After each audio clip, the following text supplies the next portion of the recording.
5, 4, 3, 2, 1. Welcome to the Infrastructure and Economic Development Committee meeting for February 1st at 9 a.m. Members of the committee are Mike O'Connor, Gladys Blackmore, John Laners, and Mayor Jackie Clayton. We'll call a meeting to order. We have a delegation 2.1, Parvinder Hayar.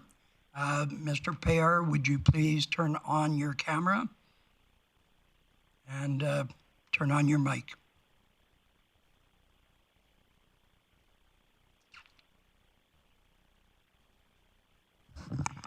Second time, Mr. Parvinder Hayar, would you please turn on your camera and turn on your mic?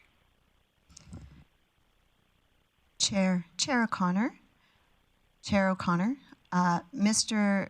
Hayar was invited to attend today, but he has so far not arrived. Okay.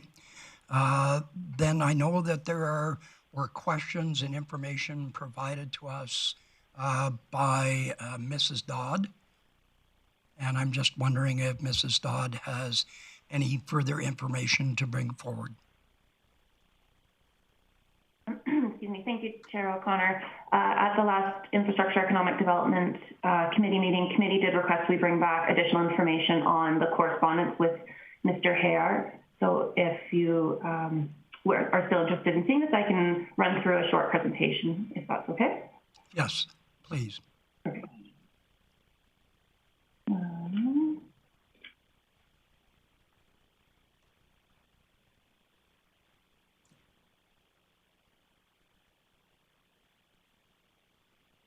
Thank you. So as I mentioned at the last Infrastructure Economic Development Committee, requested we bring back additional information on the communication that occurred between the Economic Development team and Mr. Hayar and AP Homes.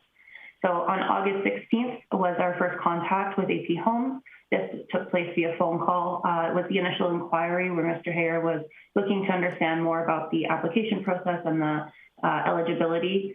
Our team spoke with Mr. Hayar, confirmed that his project was located within the residential infill area, and confirmed his eligibility for both the municipal fee rebate as well as the residential infill grant.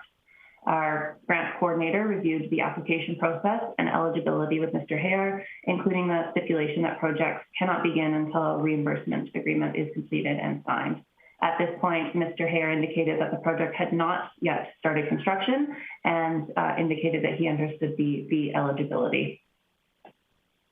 On September 16th, Mr. Hayar dropped off his application package with the inspection team at the service center. Our team then connected with him just to confirm that we had in fact received his application and to confirm some of the details within the application form. Most notably, he had only indicated applying for one of the two grants that he was eligible, so we did want to confirm that that was his intent. And the application also indicated that that his project had begun on September 15th, which we were looking to confirm. We received a response right away from Mr. Hayar, where he did indicate that he would like to apply for both the residential inflow grant as well as the municipal fee rebate, and did indicate that construction had already started on the project and that the foundation was complete. On September 21st, the committee reviewed the application and chose to decline the project based on Procedure 357, Section 6.4.3, based on the knowledge that the project had already started and the foundation was complete. Mr. Hayar was informed of the decision later that afternoon via email, which you can see on the screen here. Mr. Hayar responded the following day. At this time, he did indicate that only the footing had been done and no framing had begun on the project. This is where he indicated that he would like the opportunity to appeal the decision.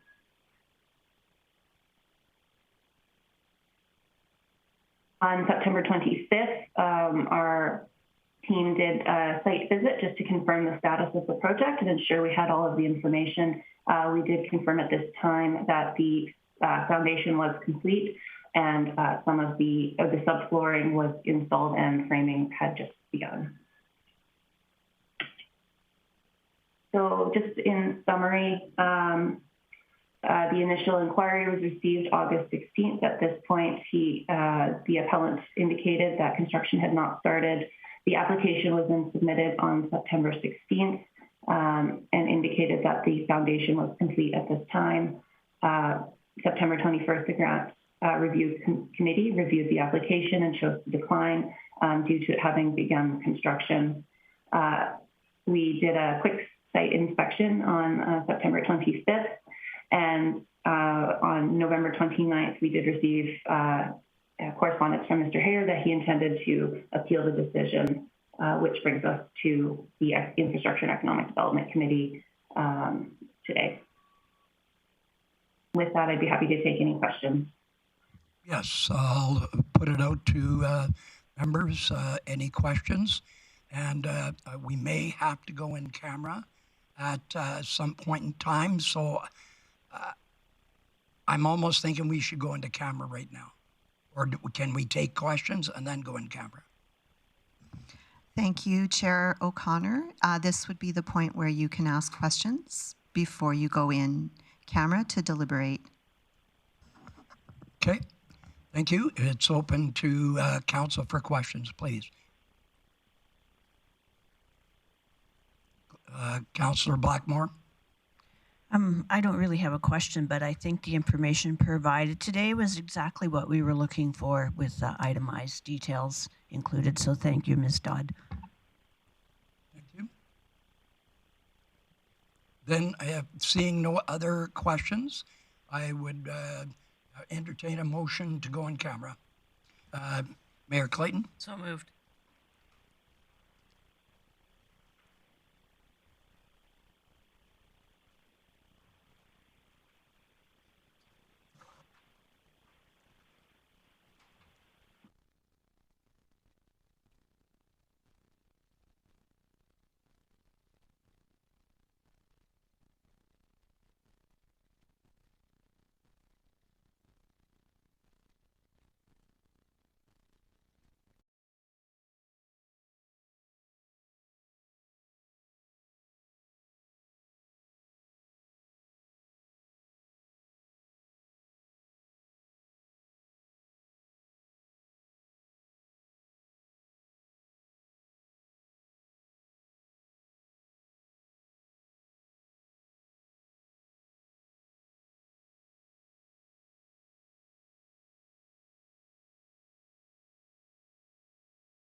4, 3, 2, 1. Welcome. After in-camera meeting, the decision will be forwarded through the appropriate departments. One of these days I'll learn how to speak English. We'll go on to item number 3, reports. 3.1, Director's Service Area Report. Director Glavin.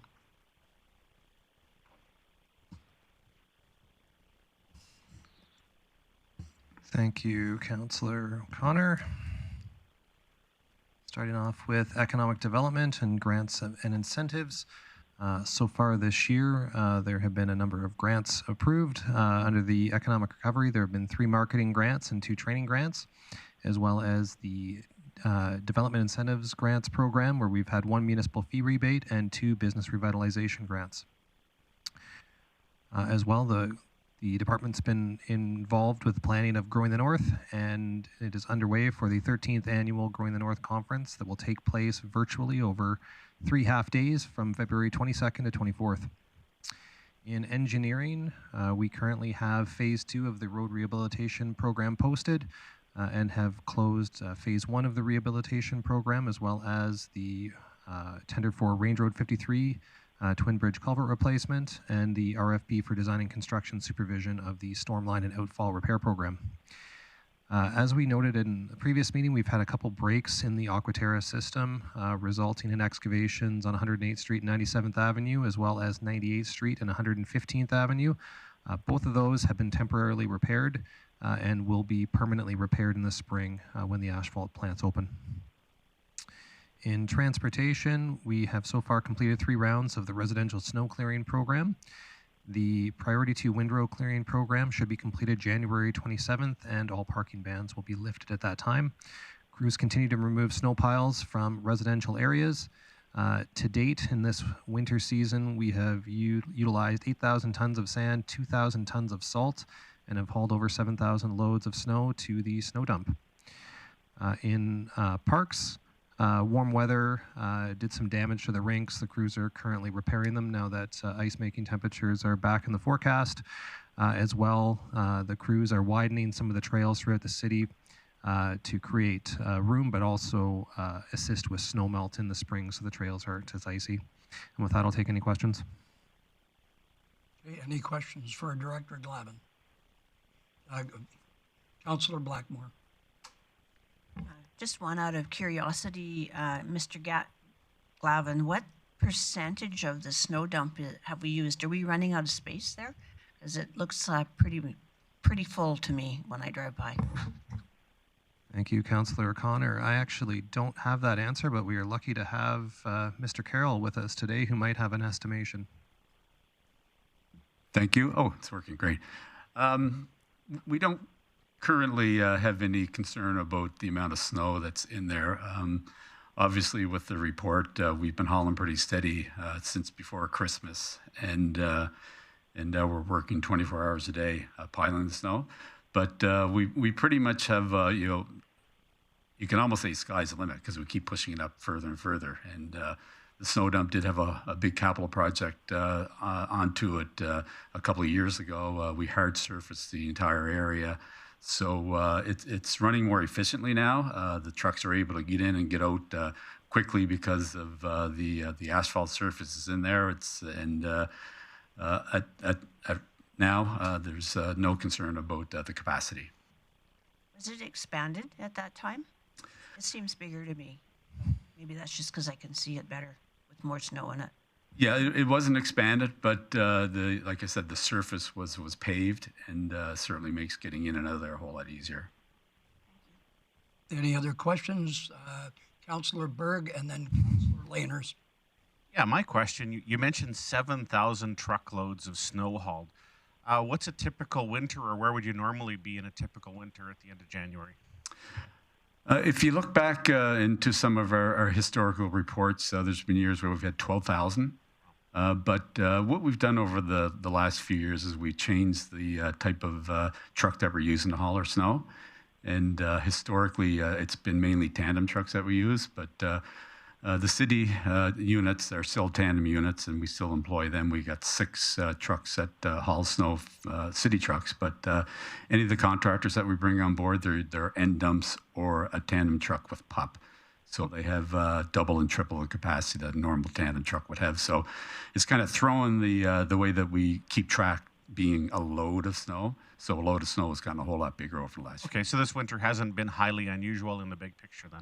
Not really, but it's a steady haul. We've got, I think we still got 12 contracted trucks on with us on top of the city trucks that are on. So we're hauling steady into there, and unfortunately, we still have quite a bit of winter ahead of us. So we'll see how things go. But as Councillor Blackmore had asked, I'm at no worry right now that we're going to run out of room. Wonderful, thanks. Okay. Councillor Anders? Yeah, I'm just curious on that big pile of snow there. How do you mitigate, or what are the precautions you take to in the spring when it all melts and you've got all that paper and salt and gravel, and how is that all kind of just in a short Reader's Digest version? How is that all mitigated, cleaned up, or is it just left, or is it goes into the creek, or what? I hope not, but maybe.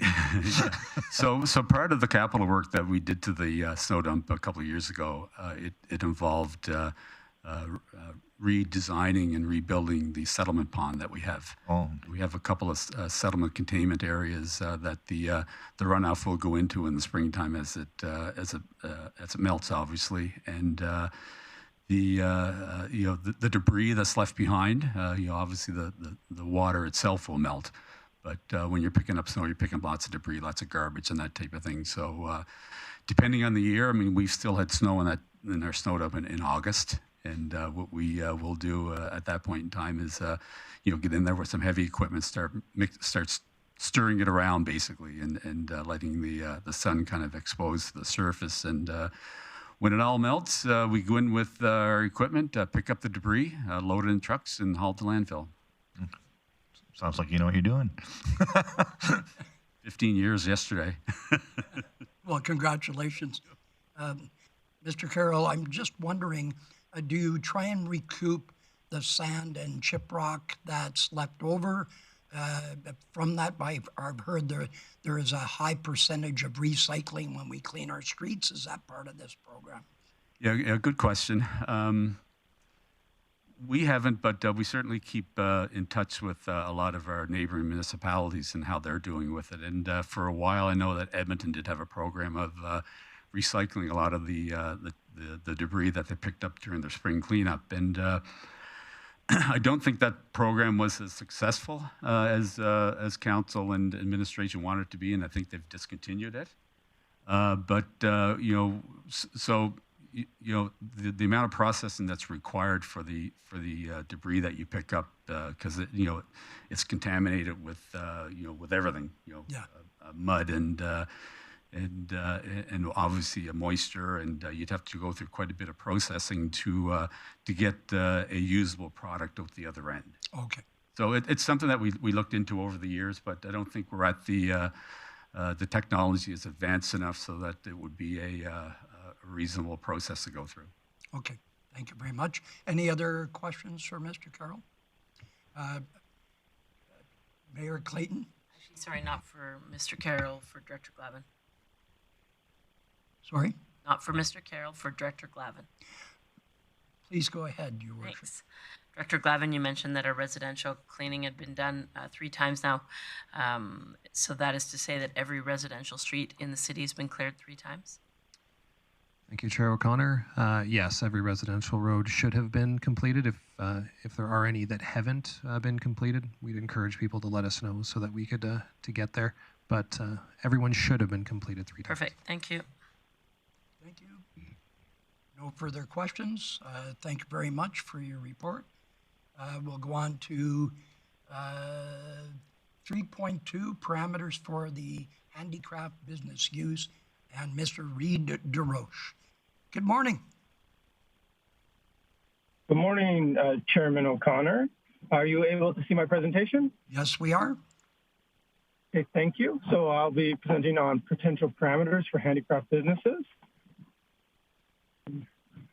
So the definition of handicraft business in the land use bylaw is a handicraft business means the production and selling of handicrafts on a commercial basis. And so that's referring to things like pottery, which will be my example throughout this presentation, or glass blowing, or other crafts like sewing or small-scale woodworking shops and that type of thing. And the definition was introduced into the city's land use bylaw as part of a series of amendments to accommodate the rural service area into the city's bylaw.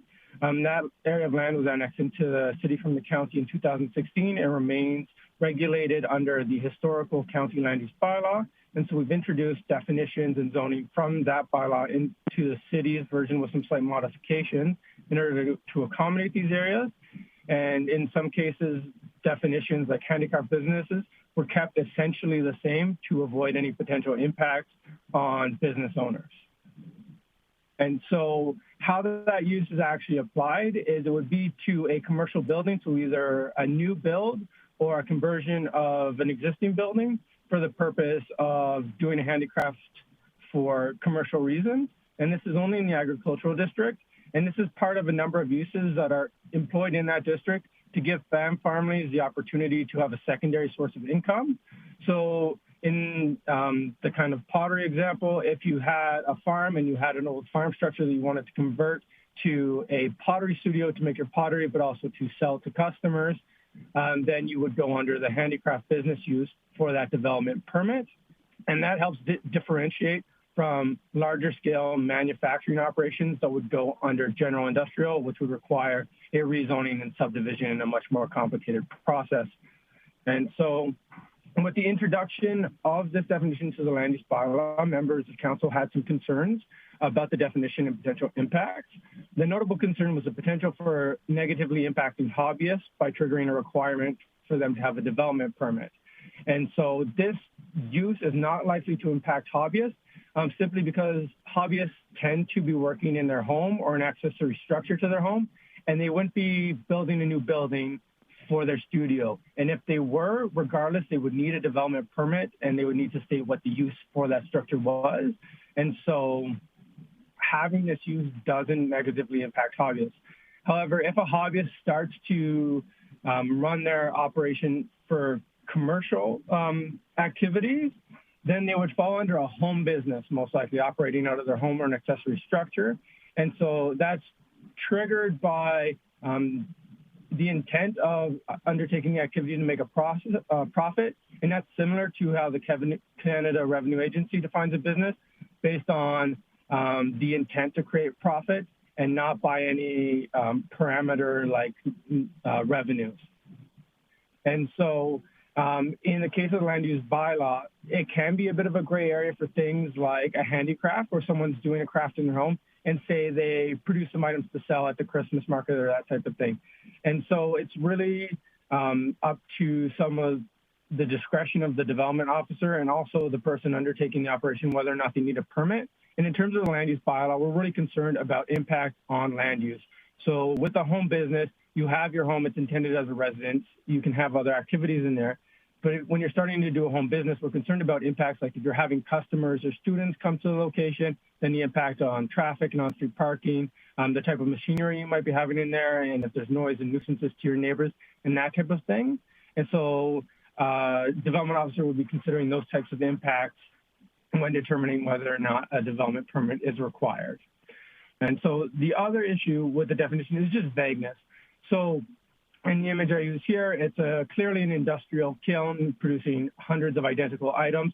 So we kind of know when something's industrial manufacturing versus a handicraft business, but the actual definition is quite vague. And so it could help with some added detail on what we really mean by a handicraft and giving some greater direction on how to distinguish between this and an industrial operation. And so administration looked at what other municipalities are doing, and though very few have similar uses defined in their land use bylaw, we did find examples in Okotoks and Calgary, and their definitions further elaborate the style of production that makes something a handicraft, as well as potential accessory uses. And so based on this review, we're recommending some potential improvements building on the existing definition. And so The draft proposed change is handicraft business means the production and selling of handicrafts on a commercial basis. Handicraft production is the creation of custom products in limited quantities by hand or with limited automation. This use may include associated product display, retail sales, and instructional classes. And so that provides greater guidance on someone looking to get a development permit, as well as for the development officer on what makes something handicraft production, and also what other things they can have in that development. Well, doing analysis, we considered options for more specific parameters, but because handicraft is so broad, someone could be sewing, they could be doing pottery, they could be doing a small woodwork shop or glass blowing. It's really hard to quantify those types of things, and there isn't really the need to put those limits on something that's going to be in a commercial structure, whereas with a home business, we're more concerned because of the potential impact to adjacent residential properties. And so the proposed improvements provide greater detail and some direction for applicants and the development officer without very stringent quantified parameters. And so our recommendation is that committee direct administration to bring forward a land use bylaw amendment to revise the handicraft business use definition for council consideration. Thank you. Thank you very much, Mr. DeRoche. Any questions from council? Councilman Bosch, Councilor Lainers.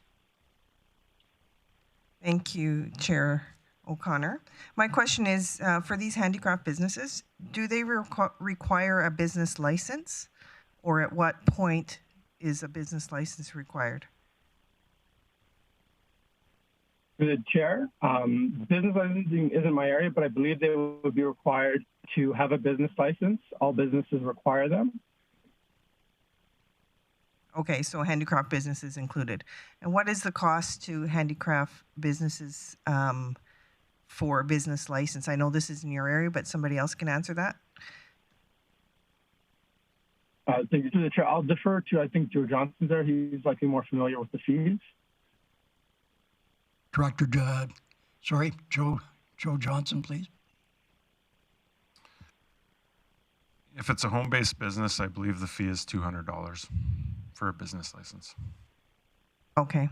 The reason I'm bringing this up is I've had several complaints from citizens who own businesses within the city on the cost of running their business, getting a business license and such, and then wondering if there's any incentive for businesses to move into the city to, you know, increase their business size or bring it out more to the public.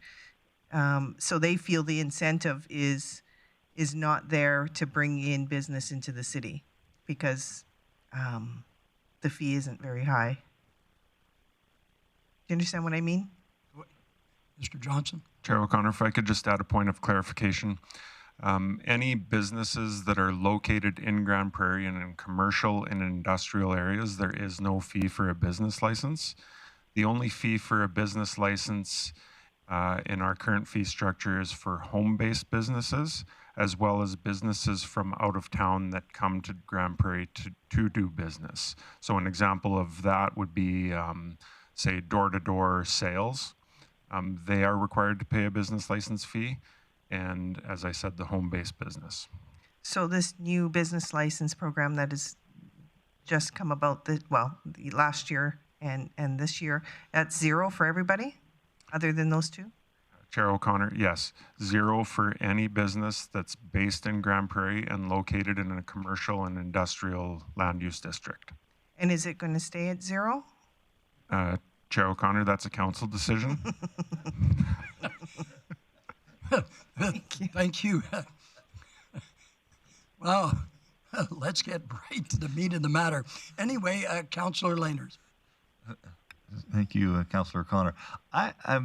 So the impetus of this obviously was us trying to synergize the previous county council or county bylaws. And it seems like this is specific to that region. Does this definition carry through into the city, or is there any purpose for that, or is it just for the agricultural uses that you talked about? Through the chair, sorry, usually directed to respond. Through the chair, at the moment, it's only applied to the agricultural district. I mean, the intent really is to provide that secondary income option for agricultural properties. However, in the future, it could be placed in other districts for greater clarity. So if I wanted to set up a pottery shop in Grande Prairie in my house, what would and I'm going to sell it at the farmer's market. Which rules would I be breaking, or am I okay to do that, or how would that transpire? Thank you to the chair. That would be a home business. So you'd have to pay the license then. $200. Okay, thank you. Thank you. Councillor Berg. Yeah, this was a concern that I actually brought up because it wasn't very clear, and I know a number of small operators that do create a variety of different goods that they do sell at the farmers market or a variety of different venues. And they were very small scale, and it wasn't clear. And I didn't want these people feeling like they were breaking the law or dodging anything. So I'd ask for clarity, and upon reading this, I appreciate this. And so when the motion comes forward, I would support it. I'm happy with the clarification, and it's based on some other precedents across the province. So thank you. Okay. Any other questions? I will now entertain a motion to approve this. Councillor Mayor Jackie Clayton. Thanks, Chair O'Connor. I would move that committee direct administration to bring forward a land use bylaw amendment to revise the handicraft business use definition for council consideration. Thank you. That motion is in order. So we'd like to call the question then, please.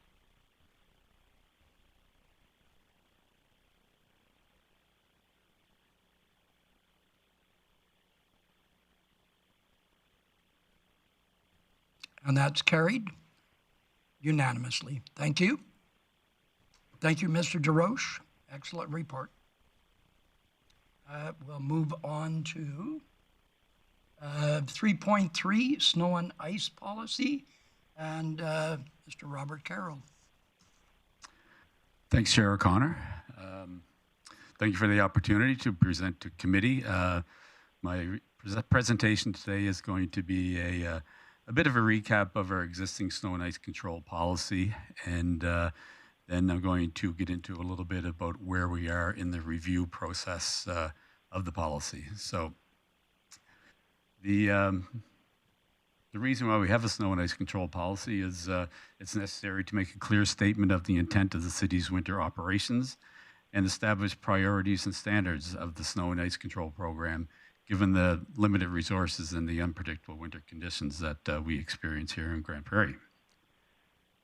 A bit of an inventory of what we take care of as far as infrastructure. We've got our 80.4 kilometers arterial roads, 113 of collector roads, 26 commercial roads, residential close to 160 kilometers, paved lanes and gravel lanes, and we've got 108 kilometers of paved trails, 305 transit stops, and we've got 50 parking lots that we maintain. And this is through our Transportation Services and Parks Department.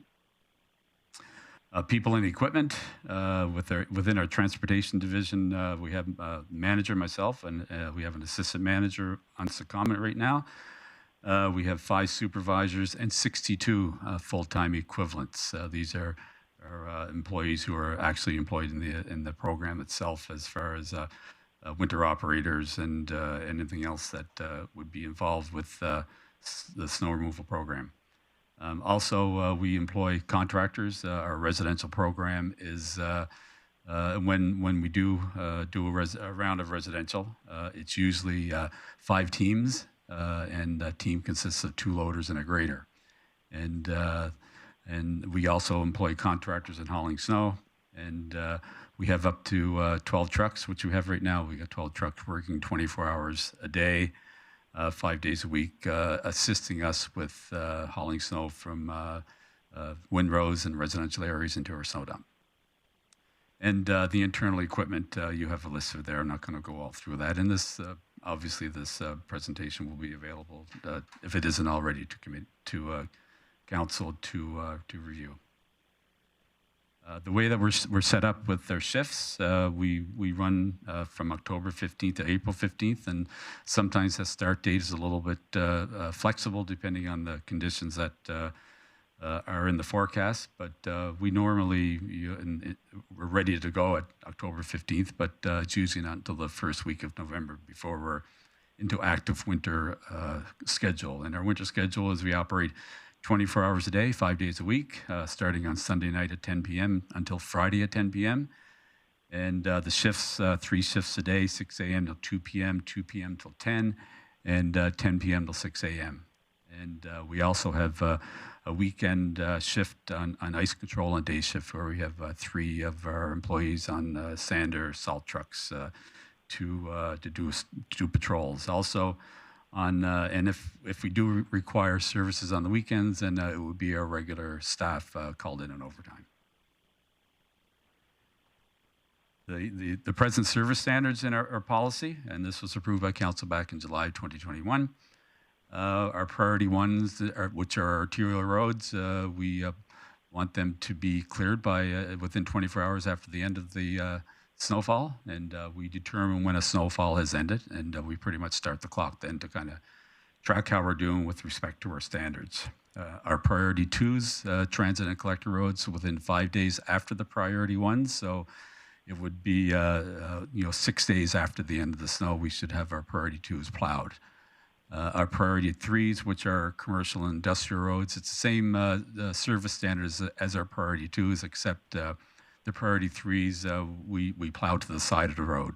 The priority 2s, we are plowed into the center of the road normally and into a windrow and pick them up. And our residential program is as mentioned earlier, it's a contracted program. We usually look for around 10 centimeters of accumulated snow. And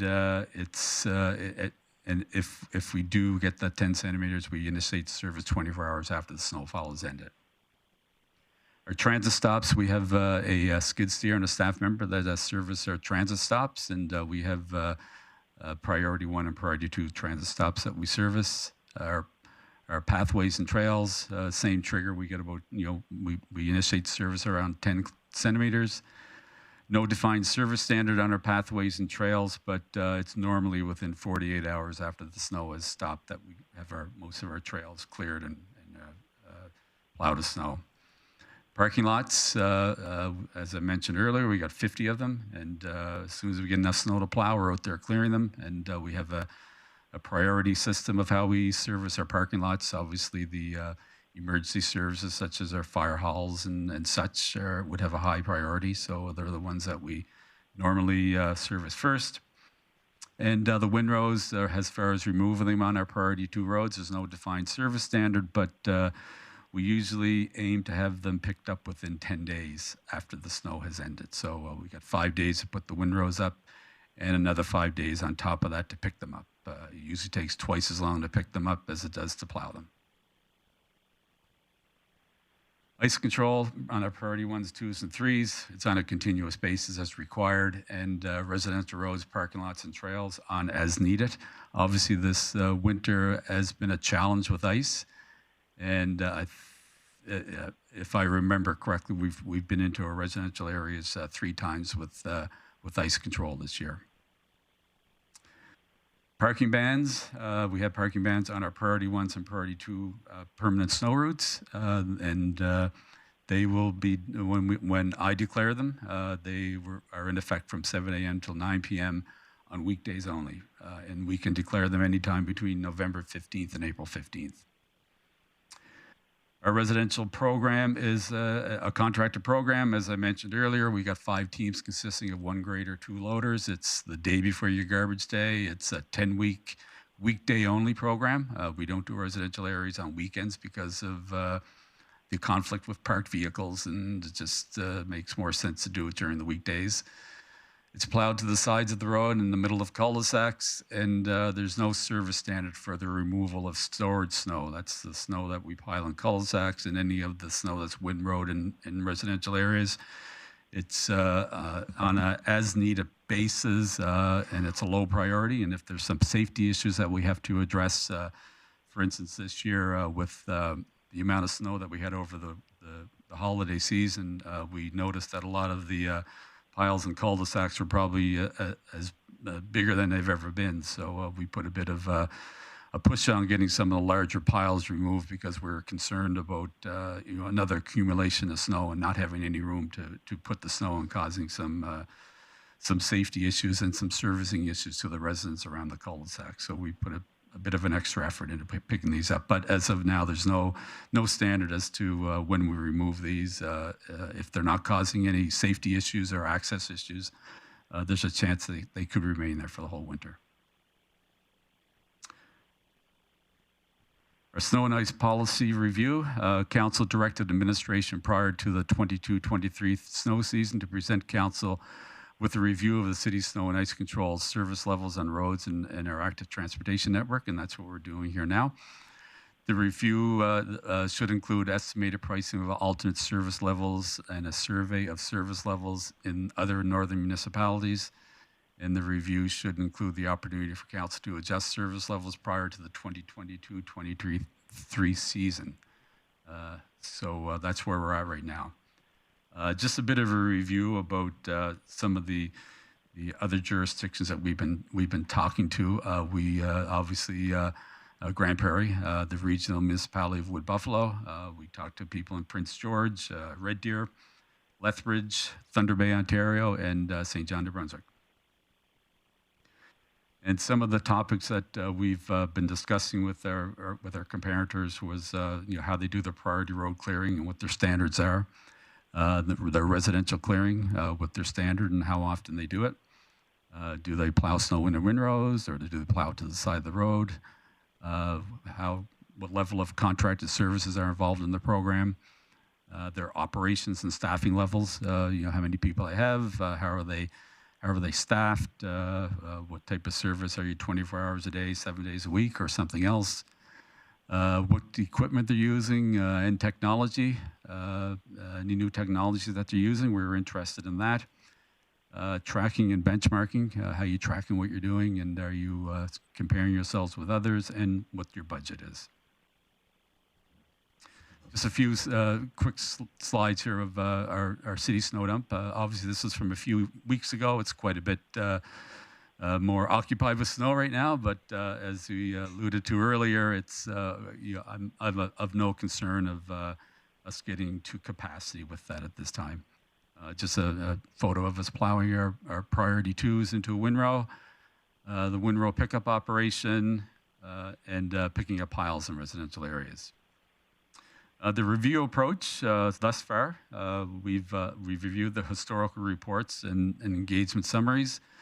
We review the current context, operations, and standards of our current policy. We researched and analyzed similar jurisdictional operations, and right now we're at the update committee and conform and looking for some feedback from committee about some further areas of study. And we will finalize the report and present to committee we're looking at probably April, present costs and service levels adjustments to council for decision, and implement any approved service changes starting in 22-23. Our next steps and timelines, follow snow and ice control review report presented to IED committee with defined potential service level adjustments in April. The final service level adjustment recommendations presented to City Council in June. And pending Council's approval, any service level adjustments required funding would be brought forward to budget deliberations in the fall. And then any service level adjustments would be applied to the 22-23 season. And that's the end of my presentation. Certainly would love to take some comments and questions from committee.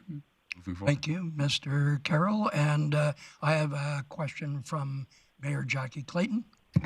Thanks, Chair O'Connor. I guess a question for Mr. Carroll. Thanks for the great information. Or for Director Glavin, how extensive do you wish this conversation to be? If it's very thorough, I wonder if it should be in a workshop format. What's your intent here today? Thank you, Councillor O'Connor. If it seems as though we're on the right track with what we have presented today, then I would suggest that we could continue on. If there's substantial deviation from what we presented today, then a workshop might be more appropriate. So I'll leave that to the chair to gauge. And at this point, I have a few questions, but if you find the direction is getting into significant changes, then I would suggest that, we postpone this discussion.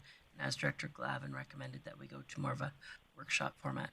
Yes, I'm thinking of the number of calls that I've received. I agree with Mayor Clayton that we should go to a special meeting and sit down and discuss the options, and especially in the area of handicap access and accessibility for those with disabilities. I think we need to consider that and what the level of service level we need to have. So I think this is crucial that we sit down and talk about that. May not be all the issues. I've had people throw at me about, do we need another snow blower? And always that increases the cost. So I think having a discussion at a later time. So do I need a motion to go forward? Well, with all due respect, I think that there's an appropriate allocated amount of time for some questions right now. Okay. Give administration sort of a heads up of where the conversation may be going. Perfect. And then I'll leave it to you to gauge if the conversation goes too far, then let's consider. Okay. You have a couple? Yeah, I have a couple. Mr. Carroll, can you tell me your, in your opening statement, you reference limited resources. Can you tell me, are you referring to the fact that you believe we had a limited fleet? You think we don't have enough money? What's the reference to limited resources referring to? Thanks. Through the chair. Right now, with the existing levels of service that we defined in the policy, for the most part, I'm confident that we can meet those levels of service. If council decides that they want to alter those levels of service, then I would have to look at the impacts on the existing fleet and existing staff levels to meet those levels of service. But for the defined levels of service in the policy, I'm confident for, obviously with extreme weather conditions, sometimes we're not able to meet, but for the most part, they're reasonable service levels that we're able to meet. So to clarify, as the policy stands today, we're not limited in our resources, we have adequate resources. Adequate resources for the current levels of service, yes. If I can continue. Although the policy says that there's no service standards for removal of snow within subdivisions, we are removing snow. So tell me what triggers that? Is it, you mentioned safety. Is it heights of snowbanks? I think it's great that we are removing, but I'm just sort of wondering what's the catalyst for the removal of snow? Yes, through the chair, you're correct. As I mentioned earlier in the presentation, even in front of my residents, myself, I noticed, and I live on a cul-de-sac, and just observing the size of the pile of snow that's out there, it's the largest in the last 15 years that I've been there that I've seen it. So, and I'm a bit fortunate where my cul-de-sac is quite large, so there's still room for more snow. But some of the other areas of town where don't have the luxury of larger cul-de-sacs, there was a concern brought to me, not just by my patrolling myself, but from my supervisors, that there was concern about us having another snowfall and not having anywhere to put the snow. So when we get to the point from by feedback from my supervisors, then we will initiate another level of snow removal, and that's what we did this year. Is we've for the first time ever employed a couple of contractors to help us out with loading piles and getting a couple more contracted trucks on with us to get ahead of it. So we've had some mild weather the last couple of weeks, so it's nature itself has decreased the size of some of these piles. So the pressure's off a little bit. If we do get another dump of snow, then there's no concern that we wouldn't have anywhere to put it. But when it gets to the point where as I alluded to earlier, access to residences and garbage trucks and emergency vehicles getting around in our residential areas. If it gets too tight for that, that's where we will switch gears and go into residential areas to start, either hauling snow or moving the snow to more to other areas in the residential areas. Chair O'Connor, I have two more, but if you have other people in the I have Gladys, Councillor Blackmore, sorry. I can wait to get Yeah, I'll put you back in the queue if there's anybody else. Then Dylan Brassey, Councillor. As it seems like we're going to head towards a workshop to deal with some of the issues a little more in detail, we've already had discussions about extreme weather events and including that into a policy. So just a heads up, that's where I'm going to be asking some questions at a later time. Right now, however, I know that because of the size of the snowbanks, a lot of snow has been pushed further back on residential yards than is common. And that there's concerns from some residents that there will be yard damage. And I believe we have a process in place for residents to access remediation in the spring. Could you tell us a little bit about that to share with our residents? Thank you through the chair. Yes, you are correct in that a lot of the snow piles in residential areas are quite high. And fortunately, depending on the area of town, the frontage on a lot of properties is owned by the city, and depending where it is, it varies in width. And we try to keep the snow that we're piling still on city property, but obviously it's on the fronts of residences that people take a lot of pride in maintaining, and a huge pile of snow on the front of your property can cause damage from the debris that's left behind when it melts. It could be damaged when the actual pile is being put there by the equipment.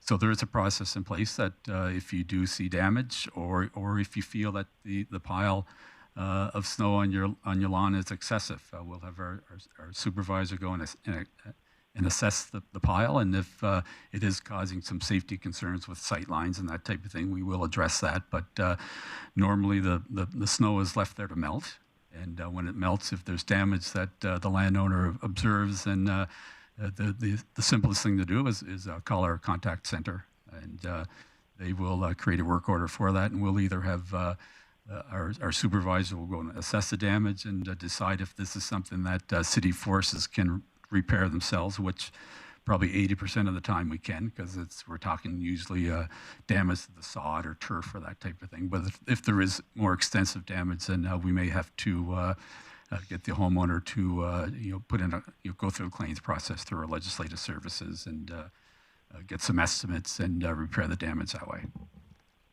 And can you, or perhaps Director Glavin or someone else in the room, remind people how they go about accessing that? How do they go about contacting the city to ask those questions? Through the chair, through our contact center is. Which is? How do they contact the contact center? 311. Thank you. And that's another issue that I'll bring up later. Councillor Brassey. Great, thank you, Chair O'Connor. And as I believe this was a motion that I put forward originally, and I recognize that it is a lot of work that staff's undertaking. So I want to thank Council for its support of this conversation, and more importantly, I want to thank our staff who are putting in substantial work for this. I know it's not just something you do off the side of your desk, so thank you to you and your staff.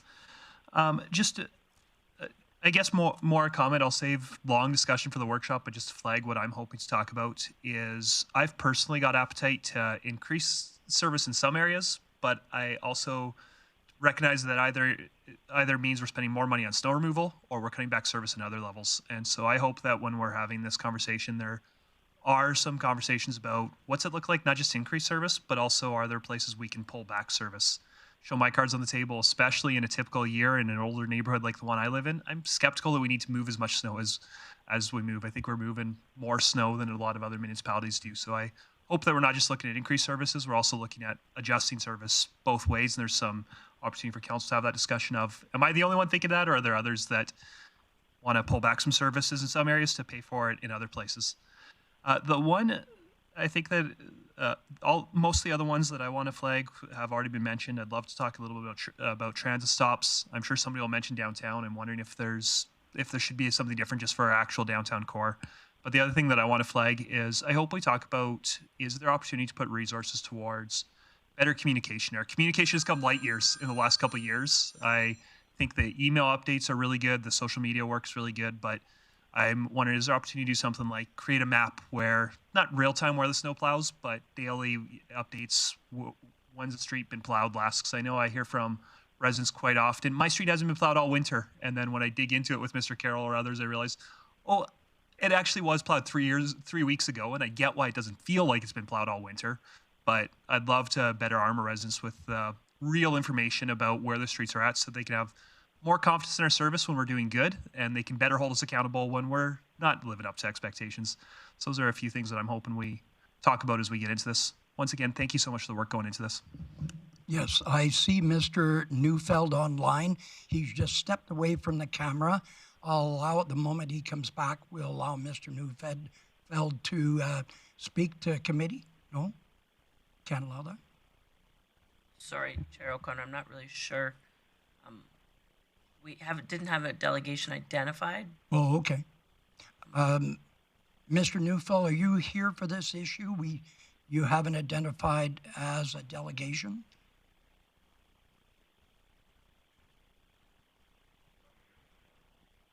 Okay, if you're here for another, could you please turn off your camera and then we'll have you come back? Or are you here for the snow and ice? You need to unmute yourself, please. If not, please turn your camera off. Thank you. Mayor Clayton. Thanks, Chair O'Connor. Just a couple other questions. Thank you for identifying the process for residents to identify any yard damage they may have had. A piece that a couple other councillors has talked about, accessibility at bus stops, as well as wheelchair accessibility and snow removal. I think that's something council needs to consider. I have a couple, communication things Councillor Bresci and I have talked about.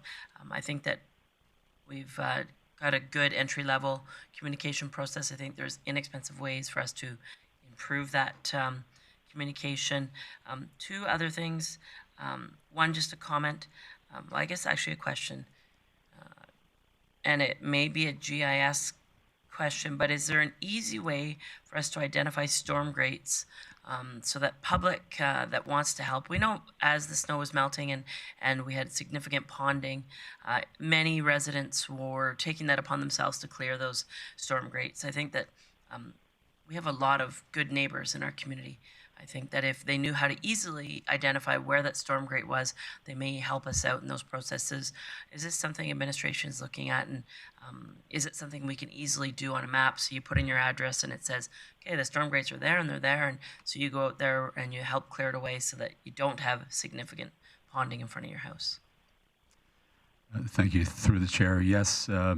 We are looking at ways to provide that bit of information more readily, but something that's available to everyone right now is Google Street View, and I know that even some of our staff, where we have support from GIS and lots of complicated mapping software, and we certainly got lots of information where utilities are for the common person who owns a residence and wondering where their catch basin is. A useful tool is Google Street View, and everybody's got it on their phone, and it gives you obviously an accurate representation of where your catch basin is if you feel that you want to service it yourself or you have any other need to know where it is. Certainly, that's a useful tool. Perfect. Chair O'Connor, I think Director Glavin had something to add. Director Glavin. Thank you, Chair O'Connor. Yeah, just in addition to Mr. Carroll's comments, we do have our internal mapping service that is available publicly where there's a storm layer. We have had a brief discussion last week internally about creating a dedicated storm map that we could put a link out on the website so that you don't have to learn our mapping system, how to add that layer. You can just click the map. So that is in progress. Great. My last question, if I can, Chair O'Connor. Director Carroll, maybe question for our CFO, I'm not really sure, Director Glavin. Where are we at in regards to our current budgeted amount for snow removal? Are we getting close where you're going to come back to council and ask for more money? We know that snowfall is cyclical, and every few years there seems to be significant snowfall, such as this year. How are you doing on the expense of snowfall for this season?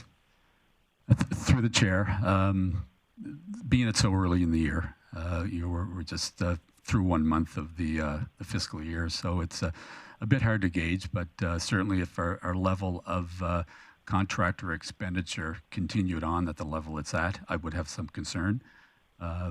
We've, as Director Glavin referred to earlier, we've so far done 3 residential rotations this year. We're funded for probably 4, maybe 5, depending on the situation. But obviously the winter will continue in November and December at the end of the year also. So so much depends on weather. I must say I'm somewhat concerned about the level of expenditure in January, but no red flags are raised yet, and we may have a bit of a better idea coming out of this winter just where we are. But the only budget item that really can fluctuate is the contractor involvement because we're fairly well funded for staffing and any overtime that may be required. Great.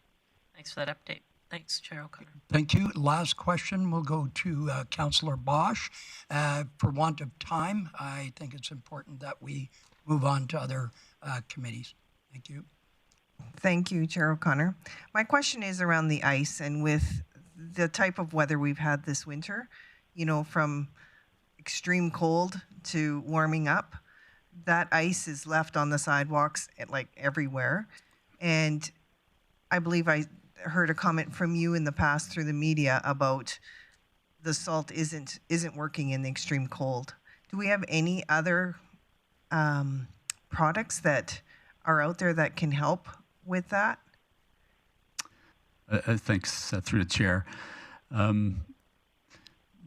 There's various, obviously, if you go to some of the retail outlets around you, there's some products that claim to be useful at lower temperatures. But the product that we rely on mostly is sand. And with the temperatures that we have fluctuating so much, the application of sand, it's readily available. It's relatively inexpensive. It doesn't do much to melt the ice, obviously, but it does provide traction, and it does lower the risk associated with either on trails or getting to bus stops. So we've thus far this year, and it was referred to earlier in the director's report that we've used 8,000 tons of sand. We normally budget 12,000 or close to 12,000 tons for a winter, so we're about 3/4 through our normal allotment for a winter thus far this year. So the use of sand has been probably higher than average this year because of the conditions that we've had with the extreme temperatures and the melt and the ice formation that you referred to. Right. I find predominantly in the core, that sand isn't working. When they're walking on the sidewalks, as cold as it is, once the ice is there, it doesn't seem to help. I get when vehicles go over sand, you got that weight. For a walkable part of the city, it's a struggle to get any kind of traction. Yes, and through the chair, the most effective defense, I guess, is not to remove the ice. And I don't know if anybody has been trying to remove ice out of their driveways and that type of thing. It's not the easiest thing to do, with the temperatures that we've had. So, there's obviously other products out there that may be of more benefit, maybe something we can talk about in our workshop about employing some of these other products that may be available to us. Everything we, like I said, we use the most readily product and the most readily available product, and and the most reasonably priced product of sand. But as you mentioned, sand has its limitations, and it's not doesn't resolve all the issues that we have with the ice buildup that we have. Thank you. With that, thank you very much for your very detailed report. I can't imagine how much hair you've had to pull out dealing with this season and the dramatic. Yeah. So thank you very much, and I would recommend that we have a session where we discuss that, and I'll look to Director Glavin to arrange something in the future. Mayor Jackie Clayton. I would move that to direct administration to find an appropriate time for council to meet and discuss snow removal and snow and ice removal. Thank you. Thank you. That motion is in order. Call the question.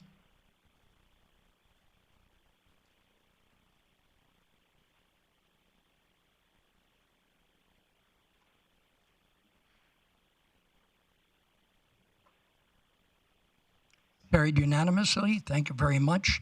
And now we need to go into camera. I need a motion to go into camera for FOIP issue. Councillor Blackmore. Mike.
2, 1. Welcome back. Going on in the agenda under item 5, there is no correspondence. Under item 6, there is no other business. Bylaw and review, there is none.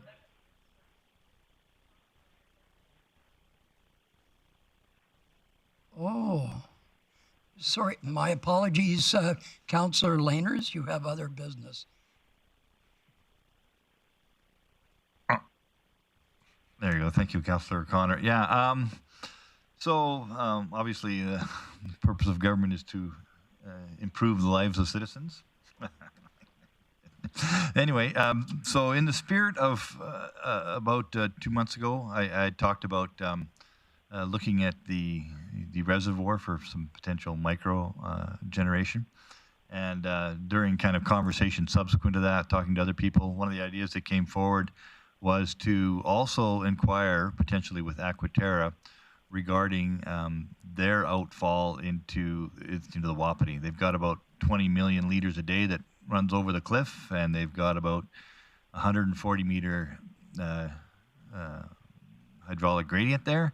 And so I would just, I'd like to make a motion essentially that we inquire with Aquaterra for the potential for the development of some micro generation on that part of their line, and what we can do, and if it's possible or not. So I'd like to make that motion to take forward. Okay, we'll just, is this in addition to the one at the dam? Yes. Okay. Councillor O'Connor, can I suggest that because we already have this as an outstanding item, that this motion just be added into the already existing motion? We can just update that one. I don't know if that's,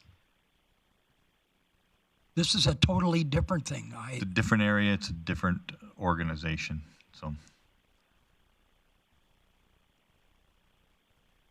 You can add it to it, it don't really matter. I just want to see it get looked at, so whatever logistically works best. Yes, I think it needs to be in writing that we've made this request as council. So I would direct everybody, do we have it up on the screen as to what the motion is, please? Just give her a second to write it out. Could you please repeat it, Councillor Laners? Yeah, it's request CLT, inquire with Aquaterra regarding the potential for micro hydro generation for the sanitary outfall prior to entering the Wapiti River. Okay. Is this an addition or amendment? Just go ahead, Councillor Thiessen. Thank you very much, Councillor, Mr. Chair O'Connor. No, I really like this motion, and I'm glad that it's going forward. I have had discussions in the past with Aquaterra on micro hydro generation in their outfall pipe turbines, and to that degree, back in 2015, I went down to Portland, Oregon, and I checked out the Lucid Energy system, which is exactly that. It's turbines inside stormwater pipes that generate energy through water flow. Aquaterra has looked into it, and they were interested in the idea a few years ago. They haven't stepped forward on it, so I think if we keep pushing the gas here, maybe there's an investment they can make to, improve their dividends, generate energy, and improve our dividends. So, thanks. Okay. Seeing no other questions, motion is in order, and we'll call the question.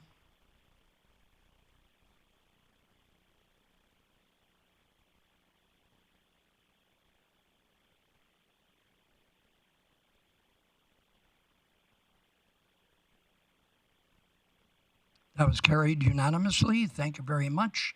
And we will now continue on with, if there's no other business, we'll move on to outstanding items list. Director Glavin.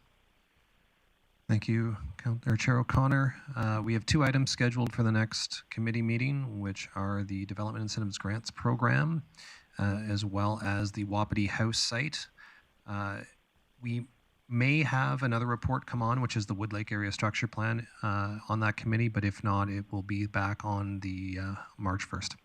Without, there's no updates. Okay. I'll entertain a motion to accept the outstanding items list. Councillor Laners. Call the question.